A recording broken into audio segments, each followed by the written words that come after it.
utilisé certainement peut-être la bonne semence ou ces petits feuillets. Et au mois de juillet, il devait avoir les Jeux Olympiques. Ils ont été reportés. Mais sur le feuillet, la personne qui l'avait écrit, elle avait pris l'exemple des Jeux Olympiques pour dire qu'il y a un peu comme l'apôtre Paul qui dit qu'il faut s'entraîner, qu'il faut... Et la personne qui l'a écrite n'aurait jamais pensé que ça avait été annulé. Et ça m'a fait réfléchir en me disant, il y a un feuilleton qui passe à la télé, c'est Demain nous appartient. Et celui qui l'a écrit ne doit pas être chrétien parce que demain ne nous appartient pas. Et ce matin, je me suis dit, c'est vrai, je vais commencer. J'ai le sourire sur mon visage, malgré nos difficultés. Je te bénis, mon frère. Dans le temps, j'aurais dit, allez bénir votre frère. Aujourd'hui, on ne peut plus se prendre par la main avec les distanciations, mais on peut le faire. Hein. Vous pouvez vous retourner, bénir votre frère, votre sœur, et de lui dire vraiment, Seigneur Jésus, ce matin, c'est vrai qu'on ne sait pas de quoi peut être fait le lendemain. La preuve, personne n'aurait jamais pensé tout ce qui est arrivé. Mais une chose est sûre, c'est que Dieu a tout dans ses mains, il y a notre vie. Amen. Alors, je veux voir votre sourire. Hein. J'ai le sourire sur mon visage. J'ai le sourire sur mon visage.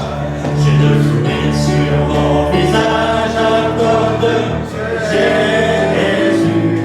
J'ai le sourire sur mon visage. J'ai le sourire sur mon visage. J'ai le sourire sur mon visage. Accorde. J'ai la joie dans mon cœur. J'ai la joie dans mon cœur. J'ai la joie dans mon cœur. J'ai la joie dans mon cœur. Accorde Jésus. J'ai la joie dans mon cœur. J'ai la joie dans mon cœur. J'ai la joie dans mon cœur. Accorde. Je te bénis, mon frère. Je te bénis, mon frère.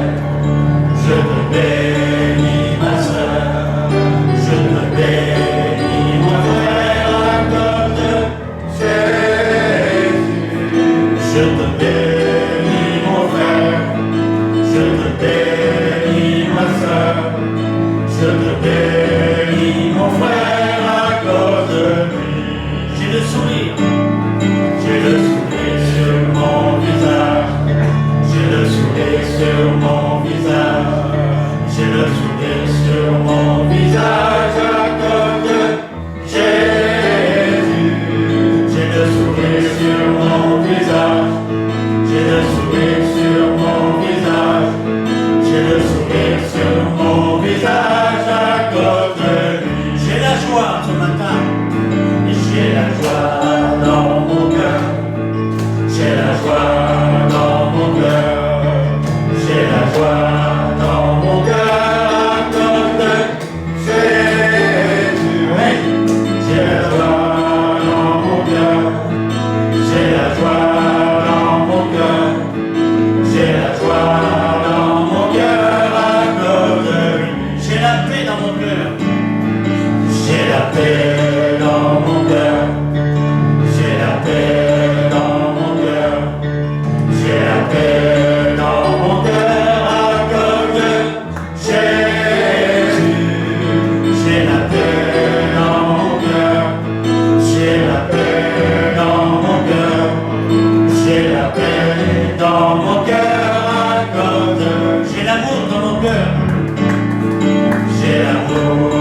Dieu qui nous bénit, parents. Seigneur, tu prends soin de tous les détails de notre vie, Seigneur. Reçois notre reconnaissance ce matin. Merci, Seigneur. Ouais, ce peuple. Que ton nom soit glorifié. Amen. Alors qu'on s'est béni, maintenant on va bénir notre Dieu. Hein. Bénis Dieu, ô mon âme. Rends gloire à son saint nom ce matin. Alléluia. Est-ce que vous voulez bénir votre Dieu ce matin, votre Sauveur, votre Seigneur? Oui, Oh, je veux le Seigneur, bénir. je te bénis. Il rend toute la gloire. Oh, gloire à toi, Seigneur, merci. Bénis Dieu, ô mon âme. Oh, mon âme. Rends gloire à son saint nom. Oh, chante comme jamais. Oh, mon âme. Rends gloire à son saint nom. Bénis Dieu, ô mon âme.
Finale, t'adore, oh, gloire à toi, Jésus. Gloire à toi, Jésus. Oh, Bénis Dieu, oh mon âme, oh mon âme, gloire à son salon. Oh, chante comme jamais, oh mon âme, gloire à son salon. Bénis Dieu, bénis Dieu, oh mon âme, oh mon âme, gloire à son salon. Oh, chante comme jamais, oh mon âme, gloire à son salon. Gloire à son salon. Gloire à son salon. Amen. Seigneur, tu es ce Dieu qui habite au milieu de tout ton peuple. Seigneur, ce matin, tu es ce Dieu qui habite au milieu de nous. Seigneur, combien nous pouvons t'exprimer notre reconnaissance parce que, Seigneur, nous ne méritons rien, Seigneur. Nous ne méritons pas ta présence. Seigneur, et pourtant, tu nous inondes de ta grâce et de ton amour ce matin. Seigneur, et même chaque jour, chaque instant de nos vies. Seigneur, reçois l'adoration de mon cœur ce matin. Seigneur, je me prosterne devant toi. Oh Dieu, je me prosterne devant ta face. Gloire à ton nom, Jésus. Tu es Dieu. Tu es un grand Dieu. Tu es un grand Dieu. Alléluia. Ta majesté remplit les cieux. C'est vrai. Elle se manifeste sur la terre par ta grâce, par ton amour, par ta bienveillance envers tes enfants, envers tous ceux qui ont mis leur espérance en Jésus-Christ. Mais elle se manifeste aussi, Seigneur, parmi les nations. Dans ces temps difficiles, dans ces temps, Seigneur, où ton peuple crie à toi, pas seulement pour eux-mêmes, mais pour tous les autres. Merci, Seigneur, de prêter attention à nos prières. Prêtez attention à nos louanges qui montent jusqu'à toi encore aujourd'hui. Père, Seigneur, tu es venu pas seulement pour nous-mêmes, mais tu es venu pour toutes les personnes. oui. Alors, Père Céleste, je te rends grâce et je te loue qu'encore aujourd'hui, Seigneur, des âmes soient touchées. Que des cœurs se donnent à toi. Tu es un grand Dieu. Multiplie ta famille. Agrandis, Seigneur. Et que vraiment il y ait, comme il est marqué dans l'Apocalypse, une multitude, Seigneur. Oh Dieu, Je te dis grâce et je te loue pour cela. Je te bénis pour cela et te remercie pour cela. En Christ, en lui, on lui donne gloire, puissance et règne. oui. Gloire à ton nom, Seigneur. Amen. Seigneur, par la clarté de ton amour, chasse l'obscurité qui nous entoure. Prie, ô Jésus, ouvre ce pays de ta gloire. Amen. Amen. Oh, gloire à toi. Amen. Seigneur, par la clarté de ton amour, chasse l'obscurité qui nous entoure. Jésus, toi la lumière qui nous éclaire, vérité qui nous guide et qui nous libère. Brille sur moi, brille sur moi, brille, ô Jésus, couvre ce pays de ta gloire, brille l'Esprit Saint, embrase mon cœur, coulant torrent de ta grâce, remplis les nations par le Seigneur, que la lumière reçoive.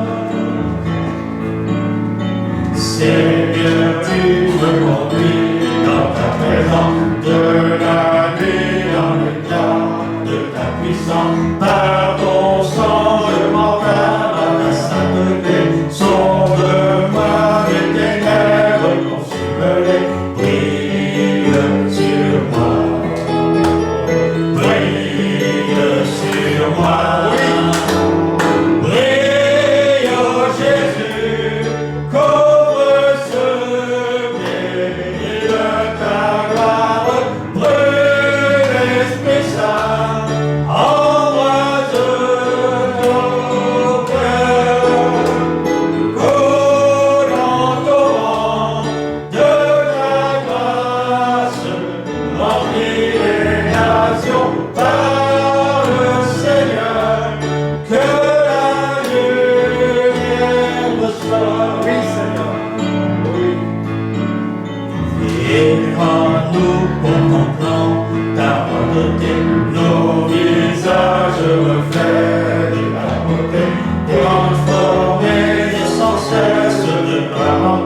remplis les nations par le Seigneur, que la lumière soit.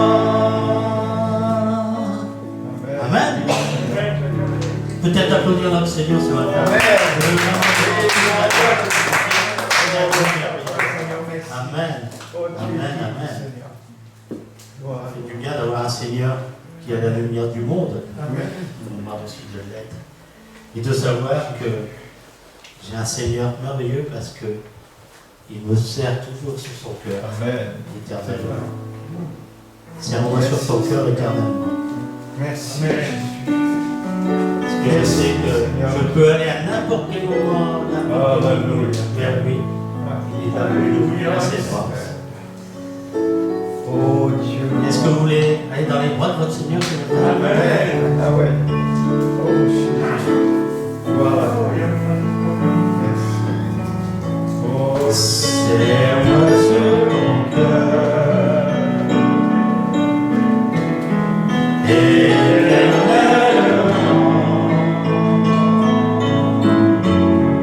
Je m'abandonne jour après jour et je reçois tout ton amour. Tu es mon désir. Il est hors de moi. Jamais rien ne remplacera la douce chaleur de tes bras. Montre-moi la voie, attire-moi à toi.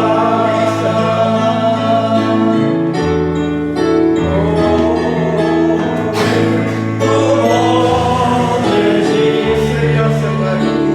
Oh oui. le seul devoir de ma vie, c'est la présence. Révèle-toi aujourd'hui, serre-moi sur ton cœur. Oui, Seigneur. Merci. Serre-moi sur ton cœur. Mon Dieu. Éternellement, je m'abandonne jour après jour et je reçois tout ton amour. Tu es mon désir. Nul n'est comme toi. Oui, c'est vrai. Seigneur. Jamais rien ne remplacera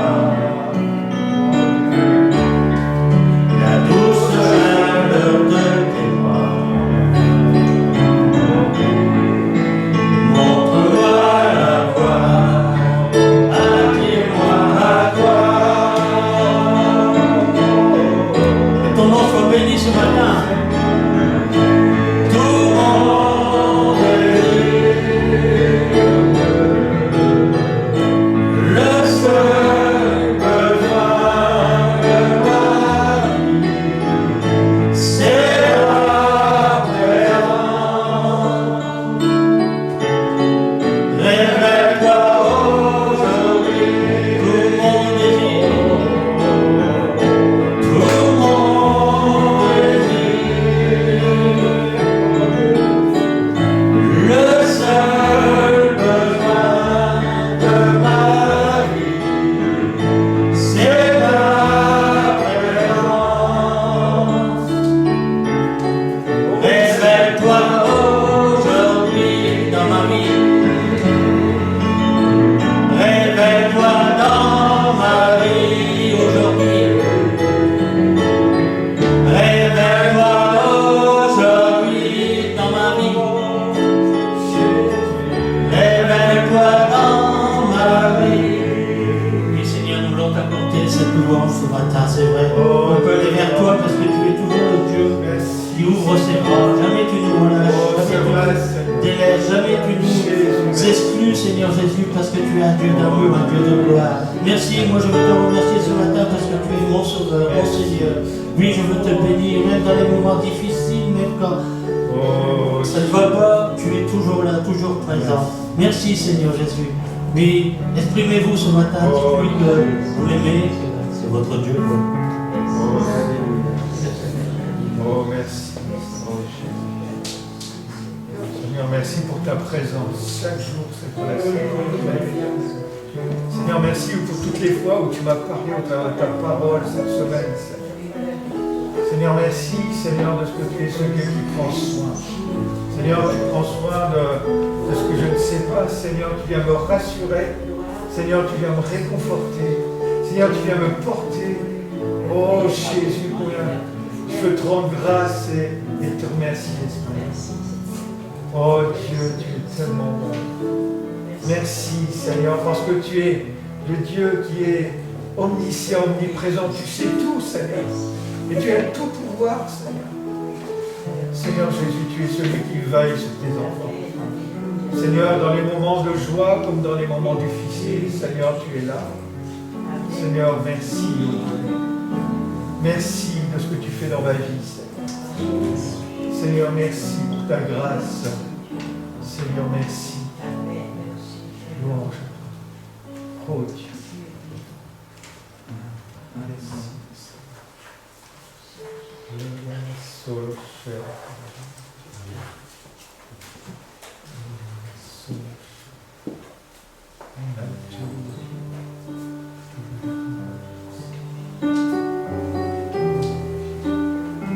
La splendeur d'un roi, vêtu de majesté, la terre se réjouit, mon cœur se réjouit. Est-ce que le vote se réjouit? Amen. De la splendeur d'un roi, vêtu de majesté, la terre se réjouit, la terre se réjouit. Entouré de lumière, les ténèbres se cachent, et il tremble à sa voix, et il tremble à sa voix.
Amen, notre Dieu est grand. Amen.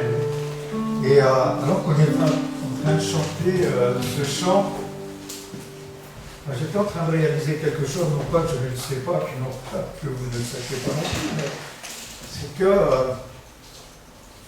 je ne sais pas comment dire en fait, mais dans son immense sagesse, comment je vais dire ça autrement? Mais ça me dépasse, hein. Je ne sais pas si, je suppose que moi, la sagesse de Dieu vous dépasse, mais en tout cas, dans son immense amour, dans son immense sagesse, je ne sais pas comment dire autrement, eh bien, Dieu se révèle au travers de nous, ses enfants. Wow.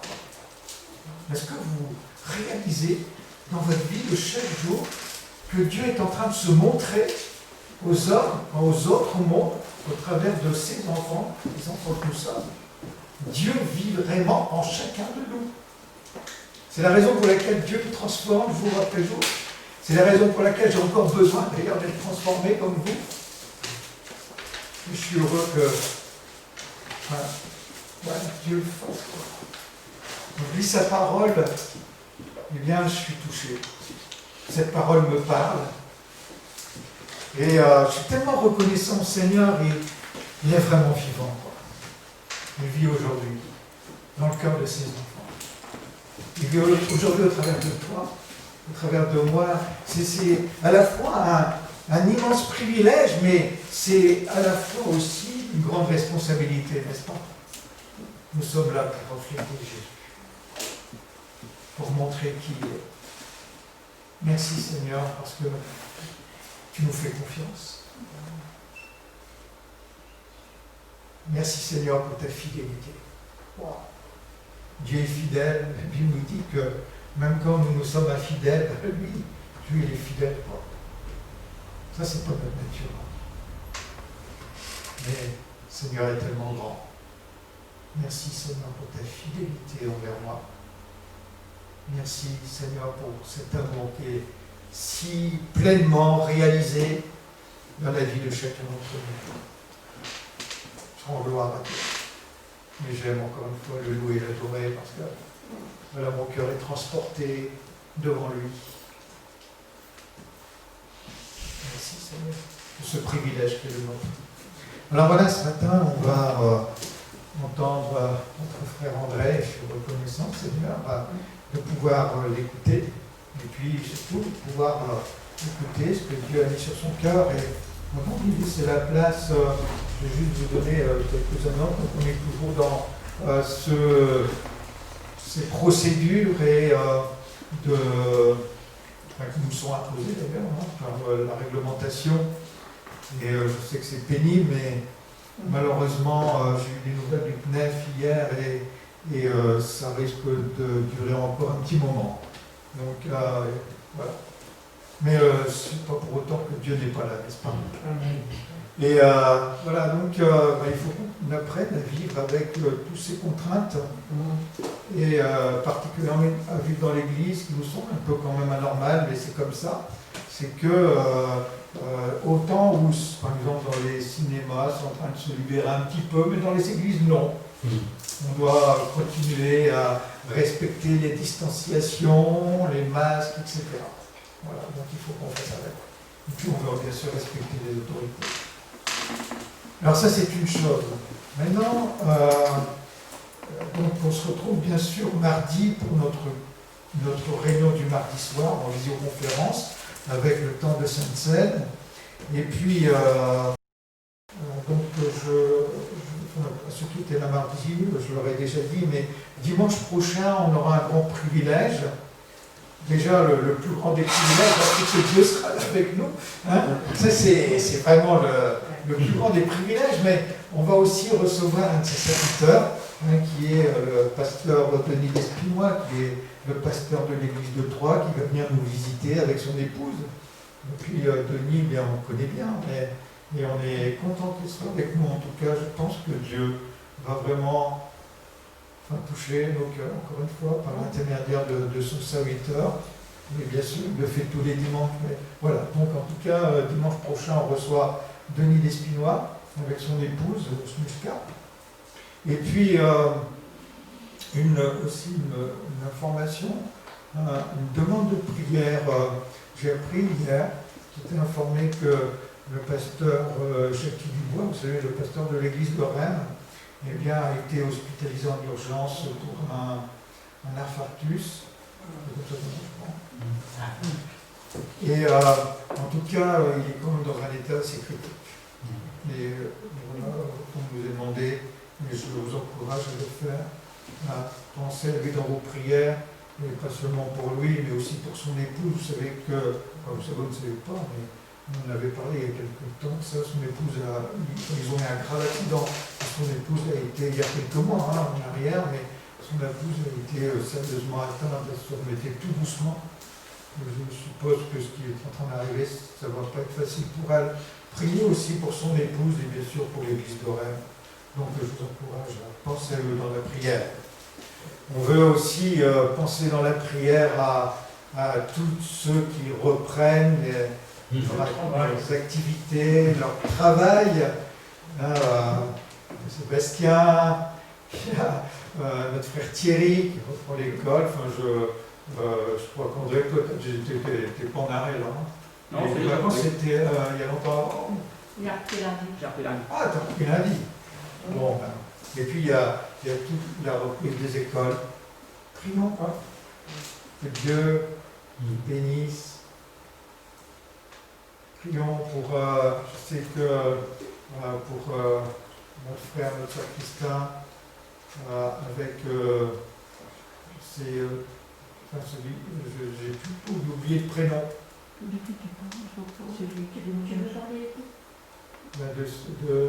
fils de Yannick.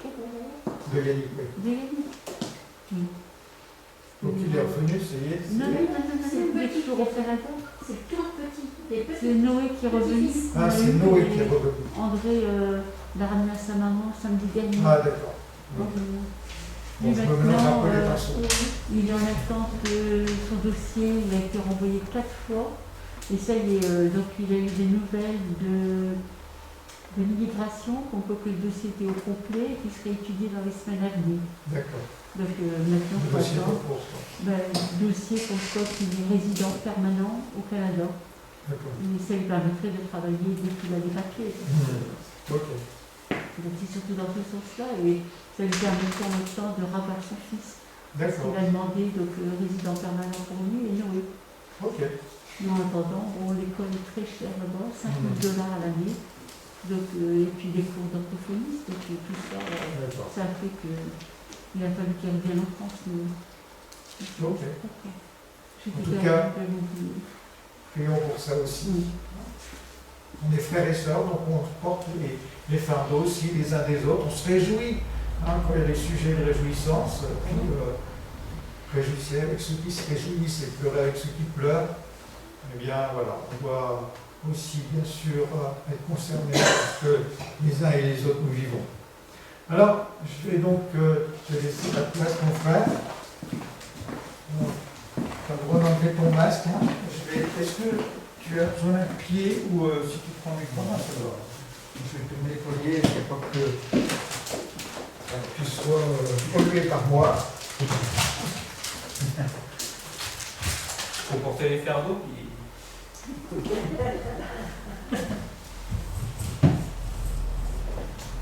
Voilà mon frère.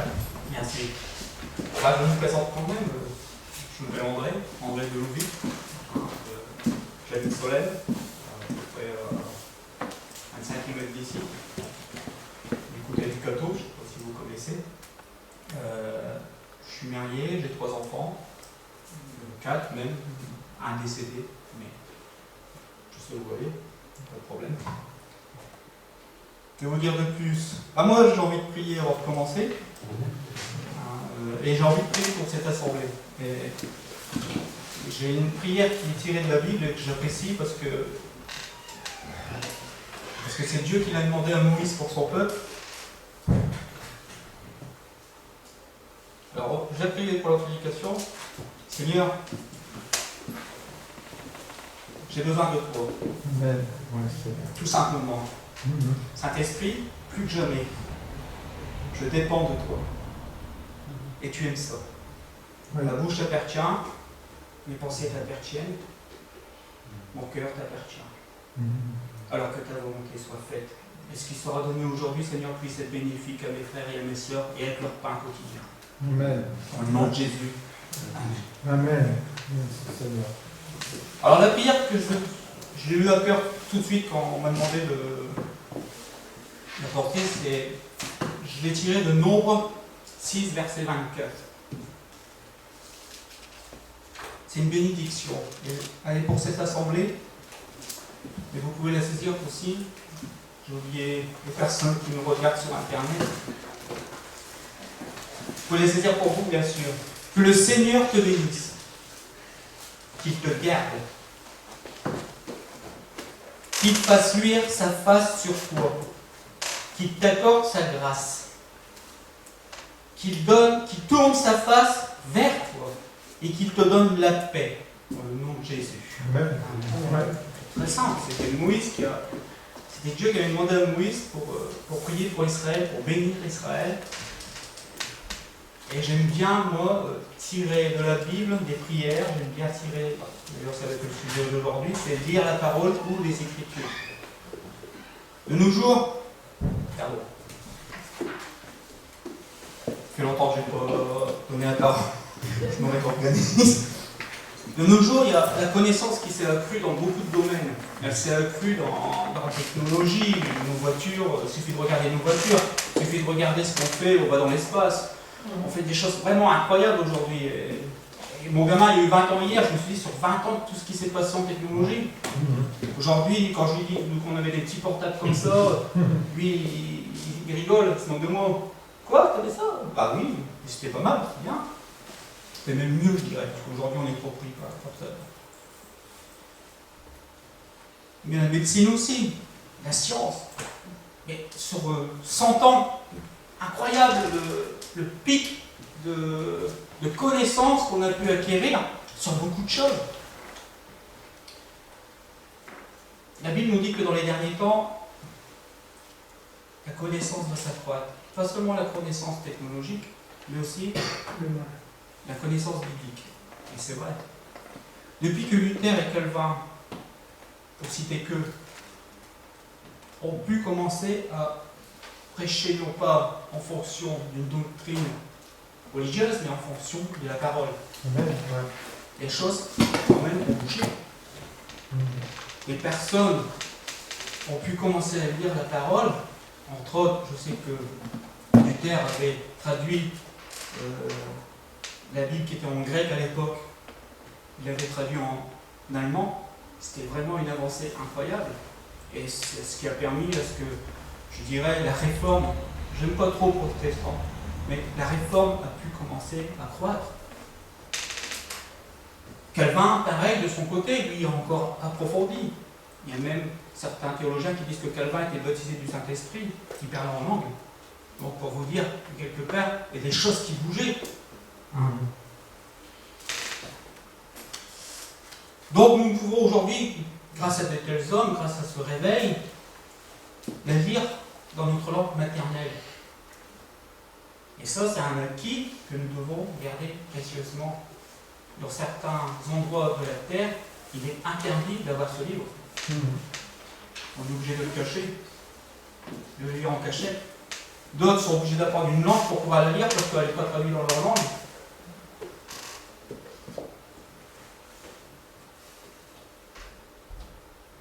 Bien sûr, la lire expose à des soucis d'interprétation. Pierre nous rappelle que faire attention quand nous la lisons. Il y a des choses qui sont directes, c'est vrai, il y a des choses qu'il n'y a pas besoin d'interprétation pour comprendre. Quand on parle d'adultère, quand on parle de voler, de ne pas convoiter, je ne sais pas, pour moi c'est clair. Est-ce qu'il faut une interprétation? Est-ce qu'il faut développer?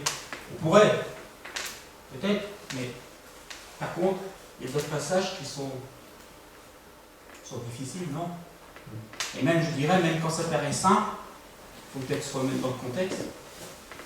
Il faudrait voir, quand Jésus a dit quelque chose, dans quel contexte il était et pourquoi il disait cela. Quand Paul donnait des conseils, et Dieu sait qu'il en a donné, hein, C'est pour ça que nous lisons aujourd'hui, et grâce à Paul, nous pouvons recevoir ses conseils encore aujourd'hui, car il y a beaucoup de choses qui n'ont pas changé. Dans quel contexte il disait cela? Dans quel but il disait cela? Et pourquoi il le disait? Est-ce que c'est encore valable aujourd'hui? Hein? Pierre disait, attention, il y en a certains qui vont tordre le sens de la parole, hein, et avoir une traduction telle que, au bout d'un moment, on n'arrive plus à porter. On dit, Seigneur, ton joug est léger, mais là, ça devient lourd. Je ne comprends pas.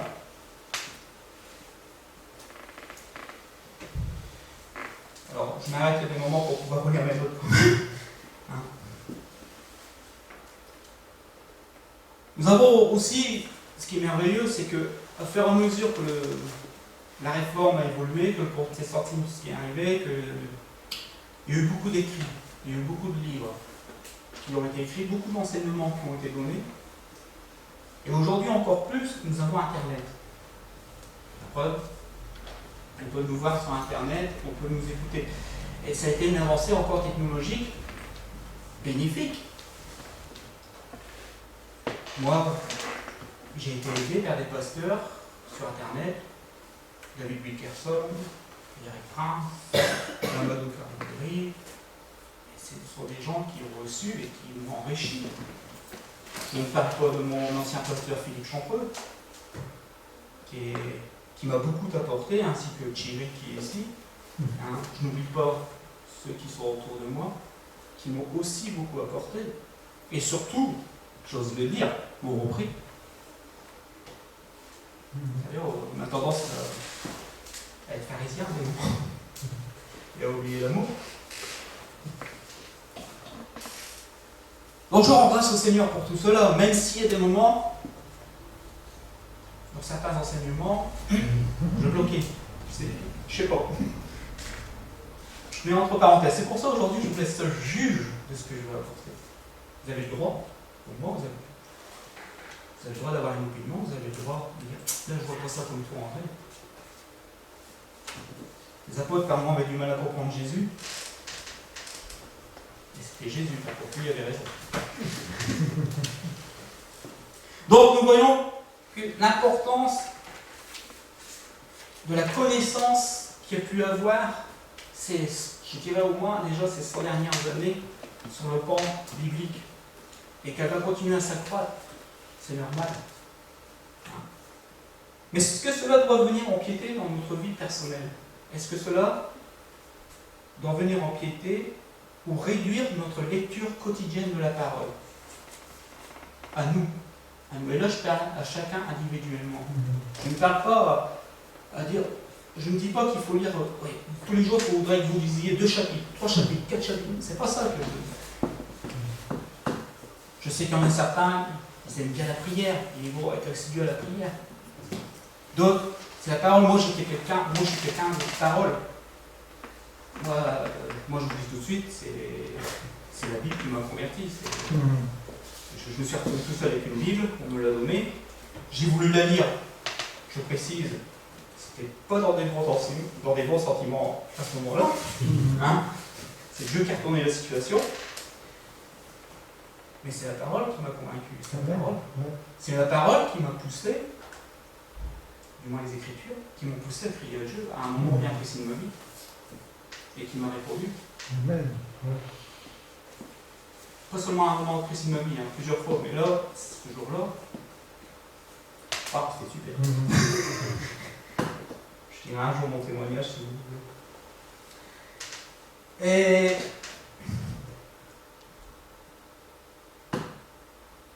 notre lecture quotidienne est importante. Le choix que nous faisons quand nous lisons la parole, et je vais développer ensuite, c'est quelque chose qui est voulu par Dieu. Je dirais même qui est rappelé par Paul. Ouais. Hein? Simplement, alors je vais vous dire les versets, tout ça. Moi, je les ai déjà notés sur une feuille pour éviter de les piocher dans ma Bible. Quoique je n'ai pas tout noté quand même, parce qu'il y a des choses qui vont être assez longues. Mais c'est pour ça que je vais être rapide. Mais n'hésitez pas à me demander après les versets si vous en avez besoin. 2 Timothée 3,16. Toute écriture est inspirée de Dieu. est utile pour enseigner, pour convaincre, pour corriger, pour instruire dans la justice, afin que tout homme de Dieu soit accompli, tout homme et femme soit accompli à toutes bonnes œuvres. Nous voyons ici que Paul parle des Écritures. Et je vous signale qu'à l'époque, il n'y avait pas le Deuxième Testament. Tout était basé sur l'Ancien. Et je ne sais pas, moi, bien sûr, avec le temps, avec ma lecture quotidienne, mes réflexions, les enseignements que j'ai reçus, l'Ancien Testament est très riche. Et je vais vous dire sincèrement, je retrouve Jésus dans l'Ancien Testament. Ouais, c'est vrai. Et ça, c'est pas une révélation qui m'a été donnée par l'homme, c'est vers Dieu lui-même. Et c'est ça que j'apprécie, c'est quand Dieu me donne à moi qui suis un lambda, je ne suis pas un enseignant dans le sens d'enseigner, j'aime bien quand je dis Dieu me dit, regarde, waouh, moi je suis toujours. Ça me plaît, ça m'encourage. Et je vous encourage. La lire est la volonté de Dieu. C'est pas dire, moi je vais faire que prier, non. Aujourd'hui, nous avons cette possibilité qui n'a pas toujours été le cas de pouvoir simplement la lire. On ne sera pas des grands théologiens, on ne sera pas des prédicateurs peut-être comme Paul, comme Samuel Peter Smith, comme Jean Peter Smith, non, peut-être pas. Mais c'est notre devoir à nous de la lire. Alors cela a commencé, pas d'aujourd'hui, hein. Déjà dès le début, dès que Dieu a commencé à vouloir que son peuple, voilà. Dieu a commencé à vouloir que son peuple puisse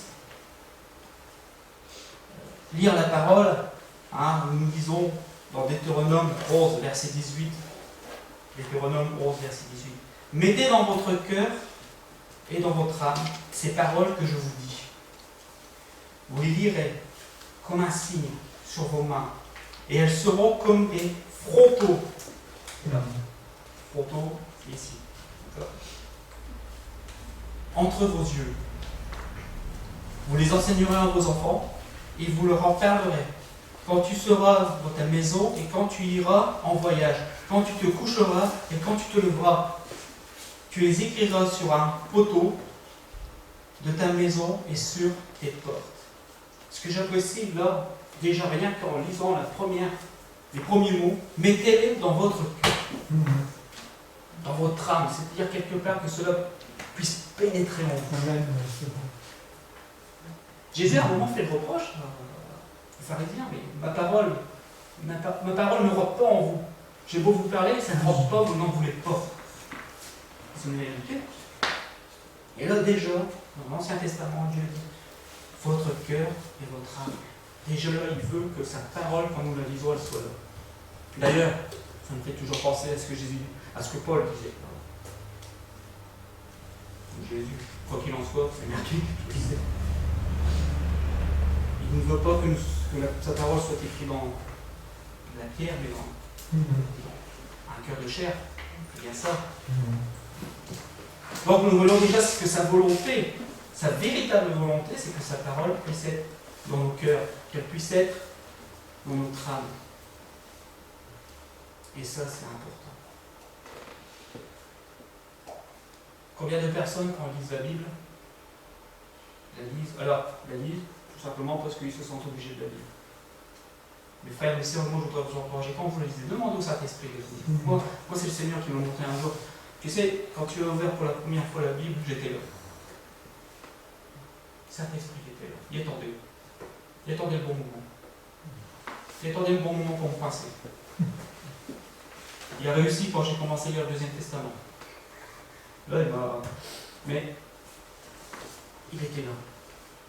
Alors, vous qui êtes des enfants de Dieu, qui avez l'Esprit Saint en vous, quand vous lisez le Saint-Esprit est là et il attend. Il attend pour vous parler, il attend pour vous révéler, il attend pour vous montrer à votre niveau. Il vous donnera une compréhension pour que vous puissiez bien comprendre. Combien de fois le Seigneur m'a donné à comprendre en fonction de moi. Peut-être qu'il aurait voulu vous parler à vous, peut-être que vous n'auriez pas compris. Mais en fonction de moi, il me connaît. Il sait comment me parler. Il sait comment me donner à comprendre.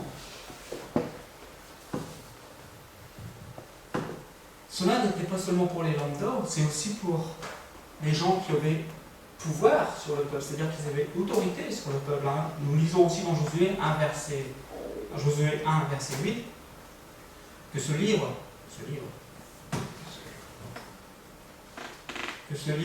de la loi ne s'éloigne pas de ta bouche. Là aussi, il y a un indice. Bouche. Paul ne dit pas que le salut n'est pas loin de nous, il est dans notre bouche. Quand nous confessons qui? Jésus. Vous voyez, là, je trouve ça extraordinaire. Ce qui a été développé dans le Nouveau Testament, c'est aussi écrit dans l'Ancien. Médite-la jour et nuit, méditez. C'est pour ça que quand je vous dis, surtout, ne commencez pas à lire un chapitre, 2 chapitres, 3 chapitres, non, prenez du temps. Des moments où je lis, rien. Alors, mais je lis quand même. Puis il y a des moments, j'ai à peine commencé, boum, boum, boum. Et je reçois ma nourriture quotidienne. Je reçois. Et c'est ça qui est intéressant, méditer, là, jour et nuit. Je ne sais pas pour vous, mais moi, il m'arrive de me lever, de me réveiller la nuit, puis j'ai une parole dans la tête, j'ai des versets, et vu que j'arrive plus à dormir, bah, je médite sur ces versets-là. C'est une bonne nourriture, même la nuit. D'ailleurs, je vous ferai une remarque, c'est pas pour autant que le matin je suis plus fatigué, mais au contraire, ça va prendre. Pour agir fidèlement selon tout ce qui a été écrit, car c'est alors que tu auras du succès dans tes entreprises. C'est alors que tu réussiras. Ne t'ai-je pas donné cet ordre? Fortifie-toi et prends courage, fortifiez-vous et prenez courage. Ne t'effraie point, ne vous effrayez point, et ne t'épouvante point, surtout ne vous épouvantez pas. Car l'Éternel ton Dieu est avec toi, il est avec vous, et avec toi, et tout ce que tu entreprendras, tout ce que vous ferez. Vous avez des projets? Remettez-les dans les mains du Seigneur. Qu'il puisse se glorifier à travers vos projets. C'est pas, ça ne plaît pas à Dieu? Ou Dieu ne veut pas? Il y a la prière. Moi, j'associe les deux, parole et prière. Vous avez 2 jambes? Enlevez une jambe pour voir. Vous allez voir. Vous allez vite. C'est pareil. Aujourd'hui, je parle de la parole. Thierry a souvent parlé de la prière. Il n'est pas tout seul. Et les deux sont importants. Vous pouvez les associer. Et je vais même dire quelque chose de plus. Mettez dans le milieu le Saint-Esprit. C'est encore mieux. C'est le carburant. Il donne aussi au roi. Bien avant que le peuple d'Hébreu demande un roi, Dieu prévoit déjà de dire, si vous mettez un roi sur vous, si vous demandez un roi. Dans Deutéronome 17, verset 18, quand tu t'assiras sur le trône, il écrira pour lui, quand il s'assira sur le trône, il écrira pour lui dans un livre une copie de cette loi qu'il prendra auprès des sacrificateurs les Lévites. Il devra l'avoir avec lui et y lire tous les jours de sa vie, afin qu'il apprenne à craindre l'Éternel, son Dieu, et à observer et à mettre en pratique toutes ces paroles de cette loi et toutes ces ordonnances, afin que ton cœur ne s'élève point au-dessus de ses frères et il ne se détourne pas des commandements ni à droite ni à gauche, afin qu'il prolonge les jours dans son royaume, lui et ses enfants au milieu d'Israël. Pour tous ceux qui connaissent un peu la parole, est-ce que ça a toujours été le cas? Non. Je sais même qu'à un moment, ils avaient perdu la parole, qu'ils auraient dû retrouver. Et il y a un roi qui a dû déchirer ses vêtements parce qu'il venait de réaliser combien ils étaient loin de Dieu et qu'ils n'obéissaient pas à sa parole. C'est valable aussi aujourd'hui dans les assemblées, dans les églises. Il faut faire attention, on dit souvent aux églises évangéliques, on est très pointilleux à lire la parole, à ouvrir la Bible. Oui. Et lire la Bible, ça devrait pas être la routine, ça devrait être ce moment où on se retrouve avec Dieu. Ce moment privilégié. Vous l'avez ici, vous l'avez chez vous, vous l'avez dans votre intimité. Moi, je fais comme vous, je vais dans mon intimité. J'ouvre la parole, je prie. C'est un moment. Pas de temps. Encore une fois, je ne vous dirai pas prenez 1 heure, prenez 2 heures. Non. Prenez du temps. Prenez simplement. Ne regardez même pas votre montre. C'est un danger. C'est un danger. De toute façon, j'ai une femme et quand il est l'heure de manger, c'est bon, je descends. C'est tout. Il m'a rappelé qu'il fallait que je descende.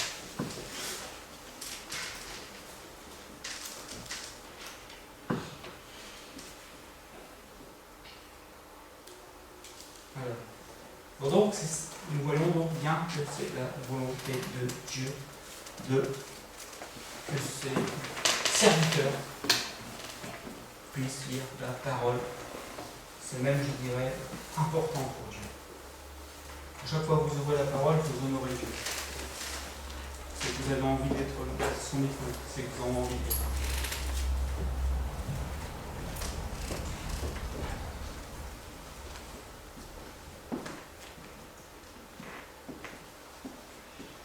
Sa parole est une lampe. D'ailleurs, le roi David, plus tard, le dit lui-même, ta parole est une lampe sur mon sentier. Nous qui sommes censés être la lumière du monde, qui sommes censés représenter Dieu, disons les choses, comment nous pouvons nous-mêmes nous priver de la lampe si nous voulons nous-mêmes être une lumière, si nous voulons nous-mêmes être sel? Où allez-vous chercher le carburant pour que votre lampe reste allumée? Ou alors on est comme ces vierges folles. Non? C'est vrai. Plus je la lis, plus je me dis elle est logique. Excusez-moi. Mais c'est vrai, comment voulez-vous tenir une lampe allumée si nous n'avons pas l'alimenter? L'alimenter en lisant sa parole, l'alimenter dans la prière. Comment voulez-vous faire? Allez-y, montrez-moi et puis je serai à l'écoute. Il n'y a pas de problème. Donc encore une fois, ta parole est une lampe sur mon sentier, et là, je peux comprendre que quelque part, moi, en lisant sa parole, je peux être aussi, à partir de ce moment-là, une lampe. Et j'ai un plus par rapport à ceux de l'Ancien Testament. J'ai le Saint-Esprit avec moi. Et vous savez ce qu'il fait, le Saint-Esprit? Il me rappelle. Il me révèle. Et ça, c'est un atout que les anciens n'avaient pas, que dans l'Ancien Testament, ils n'avaient pas. Nous, on l'a. Combien de fois le Saint-Esprit me rappelle? Combien de fois il me rappelle un verset? Dans mes moments d'épreuve, dans mes moments de difficulté, dans mes moments, même, je dirais, que tout va bien, il me rappelle. Pour un frère, pour une sœur, sans vouloir donner de leçons, ni tiens, je me souviens de ça, pour t'encourager. Le Saint-Esprit nous rappelle. Mais si nous ne lisons pas la parole, il va vous rappeler quoi? Jésus l'a bien dit, c'est lui-même qui l'a dit. Il a dit, je vous enverrai le consolateur, je vous enverrai le Verbe.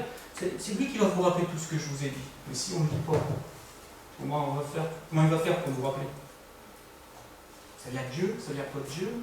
Ah oui, je veux bien croire, ça m'est déjà arrivé que Dieu me parle, et que ce n'était pas en fonction de la parole, mais c'était personnel. Et je savais que c'était lui parce que j'étais en paix. Et ça m'avait fait du bien. Ça m'avait relevé. Je vous l'accorde. Je ne dis pas qu'à chaque fois que Dieu parle, il faut. Non. Mais à force de connaître le cœur de Dieu, on sait que c'est lui. La parole sanctifie. Oui. Quand nous la lisons, elle fait un travail de sanctification. Dans Jean 17, verset 17. Sanctifie-les par la vérité. Ta parole est la vérité. À chaque fois que nous la lisons, elle fait un travail de sanctification. Je voudrais préciser une chose quand je dis ça. La parole ne sanctifiera jamais la chair. Elle va sanctifier la créature nouvelle que vous êtes. L'enfant que vous êtes. C'est pour ça qu'il y a beaucoup, et moi, je l'ai vécu, je sais, je peux en parler, c'est pour ça. Quand on veut sanctifier la chair, par contre, le jour où j'ai réalisé, et grâce toujours à la parole, j'ai réalisé que c'était la créature nouvelle que Dieu voulait faire grandir, que Dieu voulait que cette créature nouvelle domine et diminue. Là, j'ai compris que je dis, ma nourriture c'est pour toi. C'est comme mon pasteur Philippe disait, vous voulez nourrir quel chien, le noir ou le blanc? Jugez par vous-même. Donc la parole a un travail de sanctification. Et ça, c'est important. Quand nous la lisons, même si vous ne sentez rien, même si vous ne ressentez pas quelque chose, elle fait son travail. Elle fait son travail. C'est pour ça que je la lis. Et c'est important. La vérité, ta parole est la vérité. Jésus a dit, la vérité vous affranchira. Ça fait mal à des moments. Hein. Moi, il y a... Surtout au début, mais même encore après, hein, mais Dieu met le point sur les choses de notre vie. Hein. Et par moments, ça ne fait pas du bien. Hein. Il châtie. Hein. Ah oui, le châtiment, ça fait peur. C'est un mot qui fait toujours peur. Moi, j'ai su avec le temps, et grâce aux enseignants, mais j'ai su que quand Dieu châtie, c'est ta parole. Ouais. Et il va vous reprendre avec ta parole. Après, comment discerner si c'est Dieu ou si c'est pas Dieu? Ça s'apprend. Moi, ça m'est déjà arrivé. Par exemple, une fois, je sais pas, en tant que père, vous avez déjà réprimandé vos enfants. Vous avez déjà engueulé, vous avez déjà voulu les remettre sur le chemin. Puis je culpabilisais tout le temps. Puis toujours cette culpabilité qui venait. Mais tu te souviens pas quand tu étais ado? T'as fait mieux? Non, j'ai fait pire. Puis toujours. Je me dis, Seigneur, t'as pas le motif pour pouvoir reprendre nos enfants. Je comprends pas. Et là, c'est nul alors. Et c'est pas moi. Ah, c'est pas toi. Ah non. Dieu veut que nous faisions notre devoir de père. Donc à ce moment-là, j'ai compris que c'est un indice supplémentaire. Quand vous avez culpabilité, quand la parole dit bien, si vous avez culpabilité, et repentance, ça mène à la repentance. Or là, ça nous mène à nulle part. Sinon, tu as culpabilisé, puis hop. Ah, je suis non, alors je sais d'où ça vient. Et là, j'ai pu lui dire non, c'est fini. Et c'est parti. Par contre, il y a eu des fois où je disais, et là, je baissais la tête. Et ça n'arrive pas. Mais je disais, Père, c'est toi mon Père. Comme moi je reprends mon enfant, j'attends ce que tu sois de moi, un Père.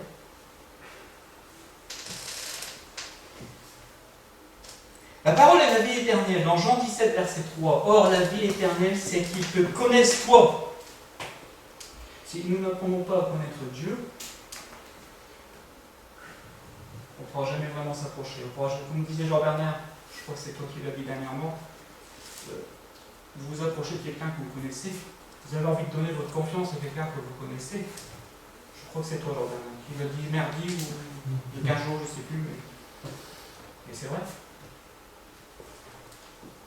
La vie éternelle, c'est que tu connaisses toi, le seul vrai Dieu, et celui que tu as envoyé Jésus-Christ. Donc, quelque part, Jésus a dit quiconque nous voit le Père. Donc, quand on lit la parole et qu'on voit Jésus, qui c'est qu'on voit? On voit le Père. Qui c'est qu'on n'a pas à connaître? On n'a pas à connaître qui? Dieu. Jésus. Et à force qu'on le connaisse, qu'est-ce qu'on a envie de faire? À force qu'on connaisse ce qu'il est, sa nature, d'amour, de grâce, de Père, de justice, on a envie de venir à lui, pour qu'il puisse continuer à travailler en nous, pour qu'il puisse continuer à enlever les scories. Ça ne fait pas toujours du bien, je le dis, c'est vrai. J'aime pas la parole à l'eau de rose. Dieu est bon, il est juste. Et il fera son travail. Si on se rend mieux à lui, il fera son travail. Il le fera. Pourquoi il le fera? Parce qu'il vous aime, c'est vrai. Moi j'aime mon gamin, j'aime mes enfants. C'est logique. Donc il viendra et il nous reprendra. Ça fait pas toujours du bien. Mais c'est pas grave. Ce que j'aime bien dans la parole, c'est qu'il t'écrit, il te le donne, il te fait la cicatrice, mais il pense tes plaies aussi. Et ça. Ouais. Ça, moi, je peux m'avancer, confiance. C'est pour ça que je l'aime. C'est pour ça que même quand je pêche, je viens pas en héros. Je viens la tête basse. Et je dis, tu sais toute chose, c'est bien. Une fois, j'ai pêché. J'ai perdu patience. Mais alors, je vous cache pas, hein, je vous le dis, j'ai failli afficher ma belle-sœur. J'ai perdu cette patience et ça me manque longtemps, bien sûr. Franchement, ça m'a. Moi, je montre, je dis Seigneur, pardonne-moi. Je téléphone à Philippe, j'ai fait quelque chose. Philippe, tu sais ce qu'il te reste à faire. Je suis un orgueilleux des jeunes nature. Oui, d'accord. J'étais voir, donc, à l'époque, la personne qui était avec mon frère. Et j'ai voulu lui demander pardon. Bon, ils m'ont envoyé quelque chose. Puis en revenant, je lui ai dit, la paix est revenue. Ouais, c'est ça. T'as fait ta part. Le reste, c'est son problème. T'as fait ta part. Le reste, et c'est vrai. Et je vous assure, quelques temps après, c'est elle qui est venue, elle m'a dit, c'est de ma faute. Si, ce que t'as fait, c'est elle. C'est pas moi. Oh, on a revu alors. Non, c'est de ma faute. Ah, et j'ai fait quoi? J'ai obéi, c'est tout. Difficile, hein? Difficile, vous allez demander pardon. Surtout quand, dans notre cœur, on se dit, ah, c'est elle qui m'a mis à bout.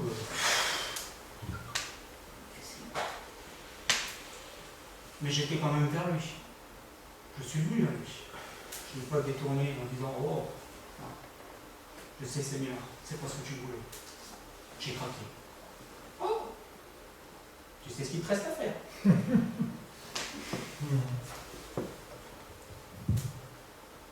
Aujourd'hui, je dirais qu'on n'est plus serviteurs. Je dirais qu'on est des serviteurs en France, et surtout en France. Et Dieu nous regarde. Et il veut nous éduquer. Il veut que nous apprenions à lui faire confiance. Il veut qu'on soit dans son école. C'est logique. Là, on va ouvrir les proverbes. Vous allez voir.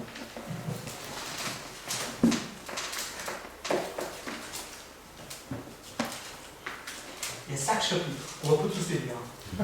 Et on va même pas les lire tout entier, on va lire que les débuts.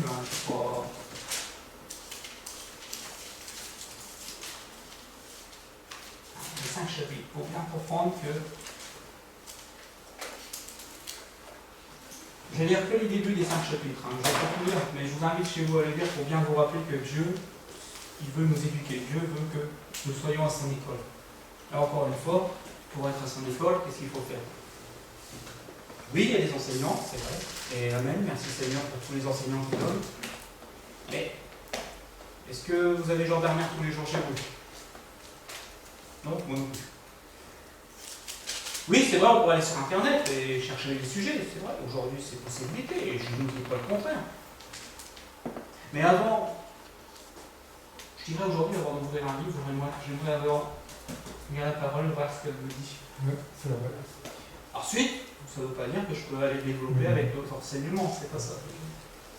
Proverbe de Salomon, donc, Proverbe 1, verset 1. Proverbe de Salomon, fils de David, roi d'Israël. Pour connaître la sagesse et l'instruction, pour comprendre les paroles de l'intelligence, pour recevoir des leçons de bon sens, de justice, d'équité, de droiture, pour donner aux saints du discernement et aux jeunes hommes de la connaissance et de la réflexion. J'arrête là. Lisez le reste. Chez vous. On va lire le 2. Mon fils, ma fille. Je vais vous préciser aujourd'hui. Mon fils, si tu reçois mes paroles, donc quelque part, vous voyez, Si tu gardes avec toi mes préceptes, si tu rends ton oreille attentif à la sagesse, et si tu inclines ton cœur à l'intelligence, oui, si tu appelles la sagesse et tu élèves la voix vers l'intelligence, si tu recherches comme l'argent, si tu la poursuis comme un trésor, alors tu comprendras la crainte de l'Éternel. Crainte de l'Éternel, le commencement de la sagesse. Je vous laisse lire la suite. On va passer au chapitre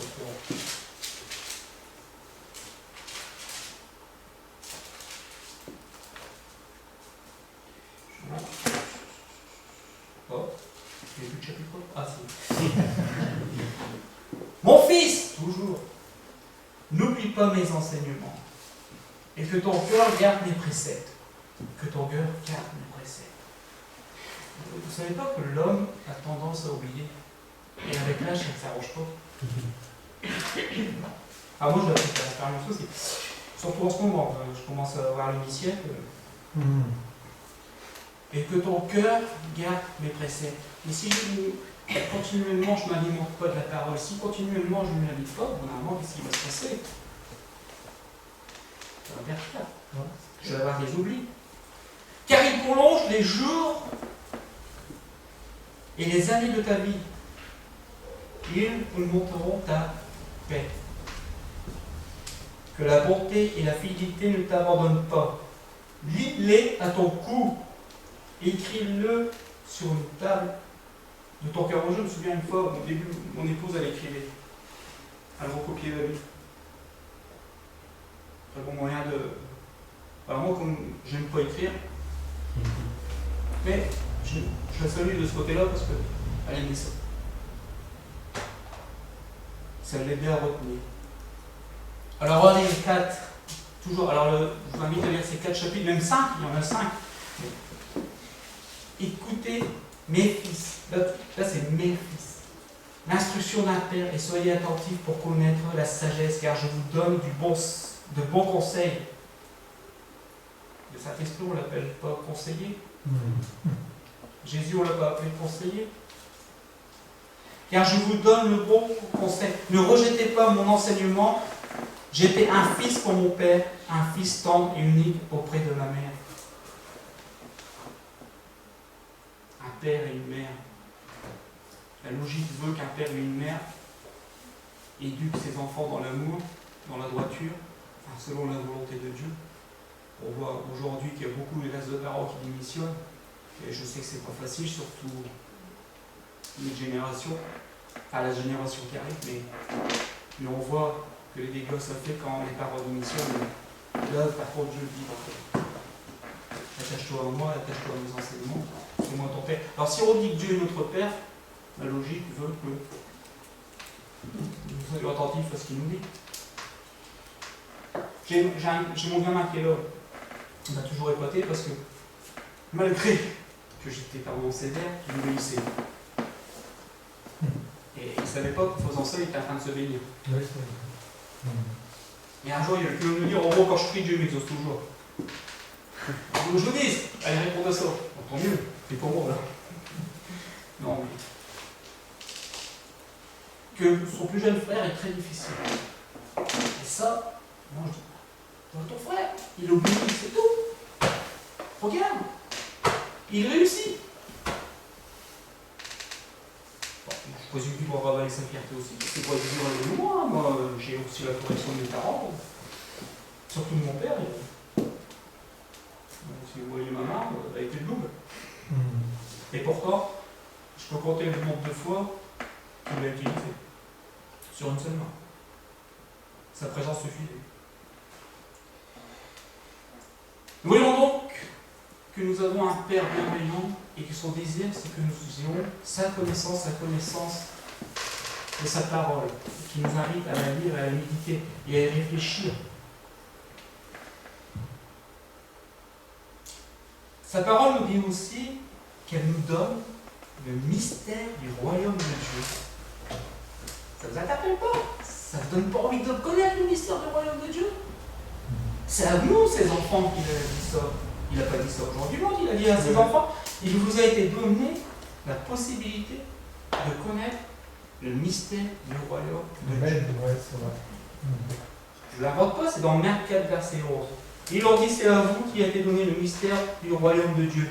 Mais pour ceux qui sont au dehors, tout est en parabole. Est-ce que pour nous, par moment, la Bible ne devient pas une parabole?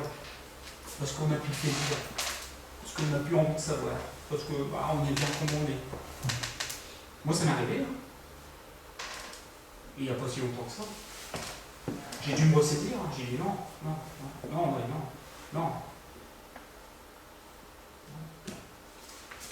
J'ai dû me ressaisir dans la prière, j'ai dû me ressaisir dans la parabole. Bon, j'ai un peu comme Thierry, une passe. Hein, d'une autre façon, mais j'ai une passe.